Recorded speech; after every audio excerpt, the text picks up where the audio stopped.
everybody. So today I thought we would talk about the Genie bottle prop, the iconic prop seen in the classic television show, I Dream of Jeannie.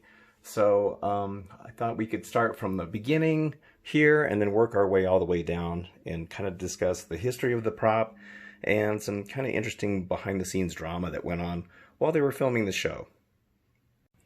So let's start with the bottle itself. The bottle is actually this kind of a clear green glass bottle, and it was actually a Jim Beam bottle from 1964. It was a Christmas decanter that was released that year, and it was actually Jeannie lived in a booze bottle. She lived in a whiskey bottle. And so these actually have the mold marks down here that you can kind of see. This one came from, it'll actually show it right there. It says 1964. And then these are other various marks. And I think they made these bottles from 64 to 68, maybe 67, 68, somewhere in there. And so they made quite a few of them, and they were in production for a long time. And I used to collect these all the time from flea markets. I could find them all the time, and I probably got about 15 bottles in my collection now. And so this is how it started out. And two different guys on the show claim that they're the ones who discovered the bottle. They were in a liquor store one day and saw it before the show went into production, and they thought, oh, hey, that's pretty cool. This would make a really nice bottle for Jeannie, and they both claim that they're the ones who discovered it, so I'm not sure which one actually did. But that's actually what the bottle looks like before anything was done to it paint-wise or anything else. So now, during the first season of the show was filmed in black and white, so it didn't have any color, so they weren't really concerned too much about the color of the bottle. But they just sent it to the art department, and it had this very basic gold vines kind of paint job on it. And it was just hand done, and you could tell it was just hand drawn on there, or hand painted. And then they just colored in all these wide eye-shaped areas here, and then kind of put the lines along all these areas.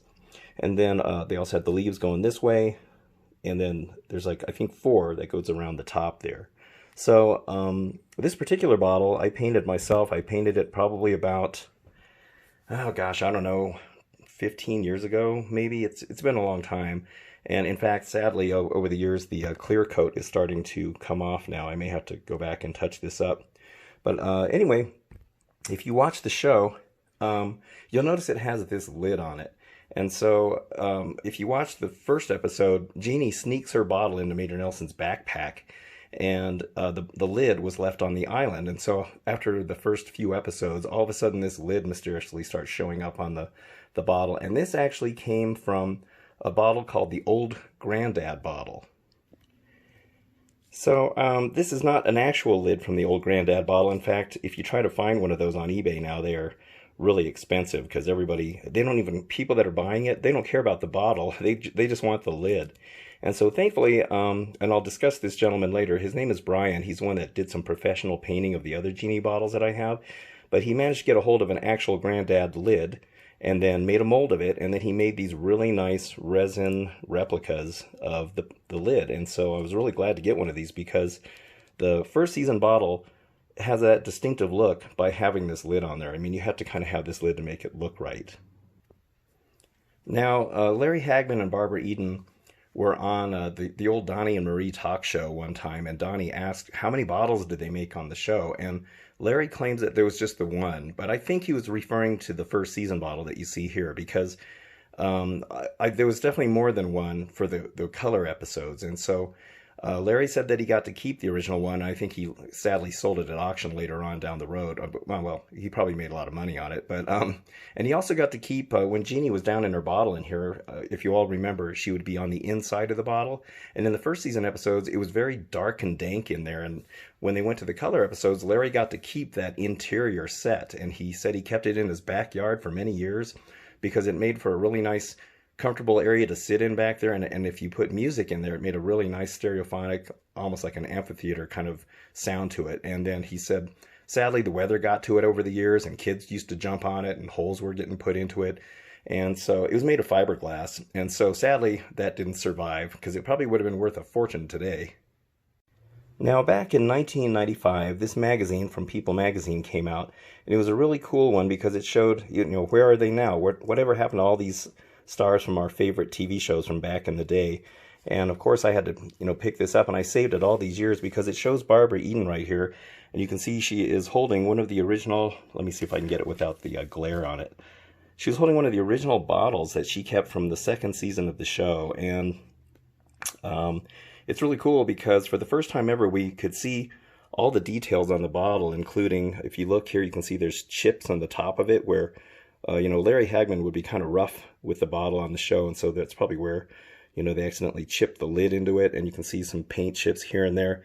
But what was really interesting is on the bottom here, you can really see that there's all these colored little dots on there, which I never knew were on the bottle. So from this point on, people like Genie bottle fanatics could now replicate the bottle by seeing all the details on here, and it's really cool. But so Barbara Eden still has this bottle today, and she used to keep it in her library, but I think she has it in a safe deposit box or something now. And she said it was really cool because they had an earthquake, I think in some like 1994 or something like that, and she used to keep the bottle in her library, and the library got destroyed, and she said thankfully, she thought the bottle was gone. She said thankfully the bottle survived. She said there was like a pyramid of books that were going like this and this, like in a pyramid shape, that had somehow protected the bottle. And she thought it was really cool. So she calls it her feel-good bottle, or her good luck bottle. So I'm glad she was able to still have it. And she has since now promised that the Smithsonian will get this bottle. And so I'm glad it'll go to a place where it'll be preserved forever. And it'll probably end up in the American History Museum. So that's really cool that she's going to donate this to the Smithsonian. I think that's pretty neat. So now that leads us to the bottle that we're all familiar with. This is the one from seasons 2 through 5. This is how it would look for the remainder of the series. And when the show went to color, they decided to revamp the bottle, interior and exterior, and they just painted it this amazing and beautiful pattern on here. It's just, for a television prop, it's amazing the details that they did on this. Now, this was painted by a gentleman named Brian, who no longer, unfortunately, doesn't paint these bottles anymore. But you can see he did all the really cool coloring on here, all the arches and everything else. And I think he probably, I'm not sure how he did it, to be honest with you. He said it was all hand painted. And I think he probably had some masks for these kinds of things to make the circles nice and straight. But he did hand paint everything else. And I think he used automotive paints and this really nice kind of clear coat or clear shellac or something that he put on there to protect the paint, several layers of it. And so they were just beautifully done. But the bottle, of course, on the show. Now, this is the other thing. They would talk about how many bottles were used on the show, and nobody really seems to have a definitive answer of how many there were, at least for the color episodes. We know there was at least 2, because there's one episode where Mrs. Bellows decides she wants the bottle, and so instead they go ahead and make a replica of it, a copy of it, so they take it to a glass shop. And in that episode, you can actually see 2 of them, because the young guy that is the son of the owner of the shop, he actually holds 2 of them side by side. And so we know they at least made 2, and they also sadly broke one on the very last episode of Genie. It was called Hurricane Genie. It was the last episode filmed, but it was not the last episode aired. But in that episode, it was really cool because Dr. Bellows finally gets to hear about Genie. He finally discovers the truth about Genie, and it's kind of cool to see that. But unfortunately, you find out later that it was just a big nightmare that Major Nelson had. But it was kind of cool to see what it would have been like if Dr. Bellows found out about it.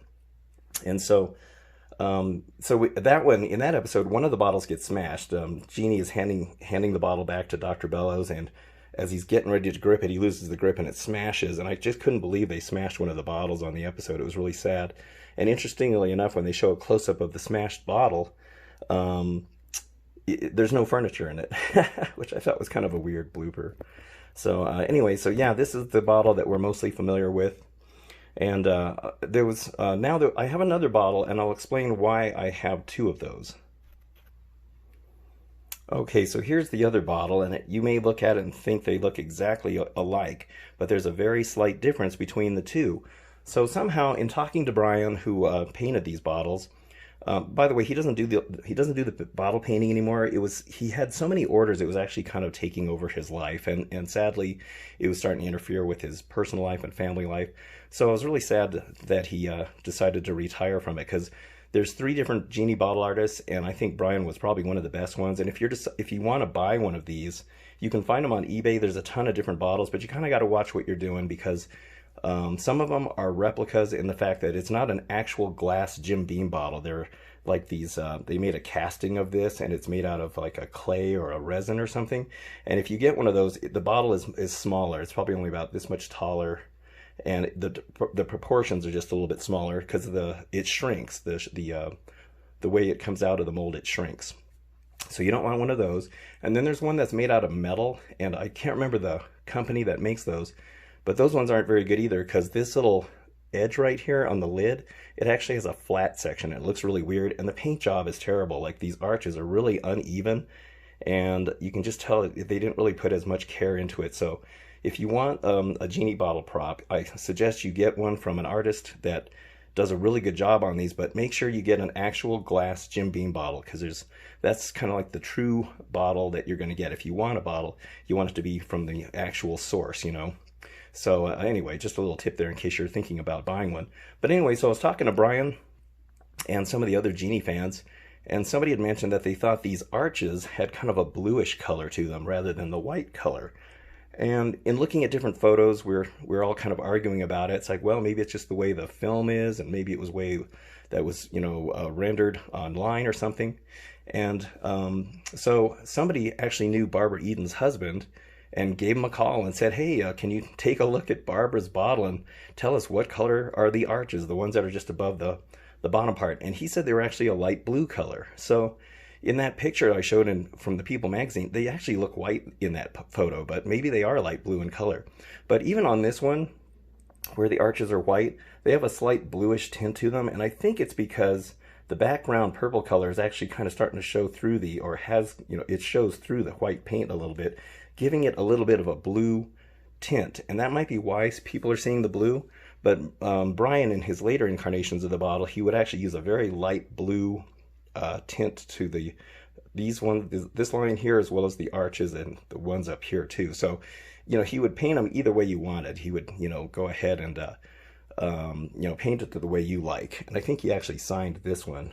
Yeah, he did. He signed the bottom of it. So it's pretty cool. So anyway, that was kind of the deal with the different ones. But, you know, I don't, you know, personally care one way or the other. The color is so subtle that you wouldn't even know one way or the other. But I think they look really cool either way. So this is another piece that I acquired from Brian. He made these really nice display cases for these Genie bottles, and you can see it's really nicely constructed. He did a really good job with the woodwork on here, and up here you can see there's some kind of pattern going on, and the bottle fits in there. It's got a nice mirrored background, and then you can also see the nice velvet bottom. And so he actually made these.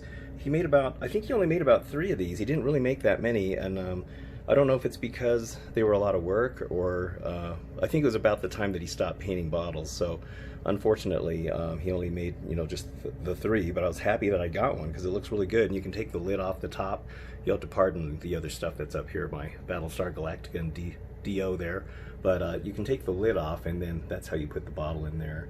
But it's a very nice case. I was really glad to get one of these before he stopped making them. Real quick, I thought I would just show a nice good close-up of the bottle so you can actually see all the details on it. So in case you're wondering what everything looks like. So we'll start from the top here, and you can see how the lid was painted. All this kind of stuff going on down here. Inside of the bottle, you can see it's actually gold inside that opening right there. Here we got the nice circular sections there, and you can kind of see how all the colors look. You can see how the purple has got that kind of speckly stuff in it, which is really, really cool. You can really see it right there. There's the arches. You can see the orange little, whatever these little things are, you know, right in this area. And the little pink dots. And those look like serpents kind of things. And then here's all the nice colored dots down here. And then there's a little ring down there of that white or light blue color, whichever you prefer. So yeah, that's a good close-up. In case you've ever wondered what it really looks like close-up, that is it. So I hope that helps you figure out what it looks like. Now that brings us to this bottle. So this bottle, you're gonna have to pardon the crudeness of the paint job on it. I actually painted this about 35 years ago. It's an old paint job, and I unfortunately used some tempera paint on it, which wasn't the best, and I tried to do it all freehand. But this one is from the movie I Dream of Jeannie 15 Years Later, which came out in 1985, and it's a 35-year-old movie now, which is crazy. But when that movie came out, it was a really big deal because they were reuniting the cast of Genie, and everybody was excited. In fact, I think it was the highest rated made-for-television movie that year, or program that year. And then they ended up making another movie I think it was called Still Dreaming of Jeannie, which wasn't as good. But in the 15 Year Later movie, this is how the bottle looked. It still had kind of the basic design of, what was going on the bottle, but they didn't have the colored dots on here anymore, as far as I know. This kind of stayed the same in here, and then these became more of a pyramid-shaped stripes rather than the arches. And here you can see I really screwed up. This arch is way darker than the rest. And then everything else was kind of, similar, and then, in the way it looked. In fact, this one's starting to lose its paint. You can see the chips coming off of here now. So yeah, this is a really old bottle that I painted. I should probably just do a whole nother one all over again. So anyway, in that movie, sadly, Larry Hagman did not come back to reprise his role as Major Nelson. He did not like doing I Dream of Jeannie, and I'll elaborate more on that. But he didn't come back to do it, much to the disappointment of Barbara Eden, because I think she really wanted him to come back to do the movie, and he wouldn't even come back to do it for her, which I think is sad. So unfortunately, they replaced the role with Wayne Rogers, who was from MASH. And, he did okay with it, but it just wasn't the same. And Dr. Bellows only had like a short little cameo in the movie, and which is sad because the Dr. Bellows was my favorite character on the show. He was hilarious. I mean, he was the one that was always befuddled by all the stuff going on around him. And here he is, a logical psychiatrist who couldn't figure out why things were happening to him the way they were. and Mrs. Bellows was also funny in later episodes. So anyway, this is from that movie, and yeah, the movies were okay. It was good to see them returning again. In the second sequel, Still Dreaming of Jeannie, they actually had they didn't even have Hayden Rourke on there anymore. I think he sadly passed away, and the only ones left were Bill Daly, Roger Healy, and Barbara Eden. And then Barbara got to play her evil sister again, which is cool because she said she loved playing her evil sister in the original show. So anyway, let me discuss the book. So going back to the original series now, I thought I'd go back to showing this bottle, but Barbara Eden a few years ago put out this book. It was called Genie Out of the Bottle. It's her autobiography, and it's a great book. There's all kinds of interesting stuff in here, and she talks about her career and just kind of how she got to where she was, and she's very candid about some of the people she worked with. She even worked with Elvis Presley, which I think is pretty cool. She got to work with some pretty well-known people, and she's pretty candid about some of the actors and actresses who may or may not have been very nice in real life, which I thought was pretty cool. But what was really interesting is her days on Genie with Larry Hagman. I was sad to hear that Larry was not a nice guy on the set. He was a real problem person. He would cause a lot of tension on the set and issues. He had a constant problem. So between Barbara Eden's recounts and Sidney Sheldon, who was the producer on the show, they both talk about Larry's bad behavior. And they said that he would constantly argue about the scripts and had issues with them. And there was a couple times where his disdain towards the scripts lashed out in him throwing up on the set, and he even urinated on the set one time. They were going to fire him during season 1. And Barbara said, well, it's, she didn't want to see him replaced because they've already established him as Major Nelson or Captain Nelson in the early ones. And so she actually ended up saving his job. I don't know if Larry Hagman knew about that later or not. And then, so yeah, she ended up saving his job. And then he would also drink a lot. He was known for, he would drink champagne all the time. And in later episodes, by the time the show was done, he would just disappear into his cabin or his trailer, and he would just drink and smoke pot all the time, and he didn't even want to talk to anybody on the set. And then he also had a real issue with guest stars. If there was a guest star on the show, he would make it very clear that it was his show, and he was pretty mean to them. And in particular, this one here, when Sammy Davis Jr. was a guest star on the show. If you watch that show, you will never look at it the same, knowing that there was a ton of drama that went on behind that. I think it's possible Larry directed that episode. I don't remember. I'll have to go back and look if he's on the credits for directing. But he kept telling Sammy where to go and feeding him his lines and kind of, pushing him around to the point where it almost came to blows on the set. And they were just, he was treating Sammy really bad. And so somehow, some way they got through and filmed that episode, and he comes up to Barbara and says, "How do you work with this guy every day? He's just a total, a-hole." And then he was like, he goes, "I'll tell you what, if I ever have to work with that guy again, I'll kill him." And so, yeah, Sammy was not impressed with Larry at all. And Larry, also the crew did not like Larry. For the crew for I Dream of Jeannie, they would actually do things purposely to pick on him, like put salt in his tea when he demanded to have tea.